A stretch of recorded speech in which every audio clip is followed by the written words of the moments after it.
সিরাজগঞ্জে বৈষম্য বিরোধী ছাত্র আন্দোলনে আহত ছাত্র ও নিহত স্বজনদের সম্বর্ধনা এবং আর্থিক অনুদান দিয়েছে জেলা যুবদল। শাহজাদপুর উপজেলার কৈজুরিতে বাজারে এই সম্বর্ধনা প্রদান অনুষ্ঠানে প্রধান অতিথি হিসেবে উপস্থিত ছিলেন সিরাজগঞ্জ জেলা বিএনপি প্রধান উপদেষ্টা ডাক্তার এম.এ. মুহিত। এ সময় উপস্থিত ছিলেন শাহজাদপুর উপজেলা বিএনপি সভাপতি ইকবাল হোসেন হিরু, সাধারণ সম্পাদক আরিফুজ্জামান আরিফ। পরে আহত শিক্ষার্থী এবং নিহতদের পরিবারকে আর্থিক অনুদান প্রদান করা হয়।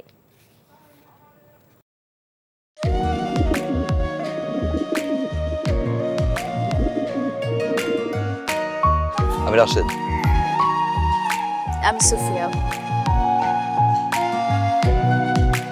আপনার পোষা কবুতর, আপনার মায়া এখনো ছাড়তে পারেনি, এই জন্য উড়ে চলে আসছে। মায়া হচ্ছে ম্যাজিকের মতো, একবার মায়া বললে সহজে ভোলা যায় না। তুমি কি পাগল? আমি পাগল তো। সুফিয়া।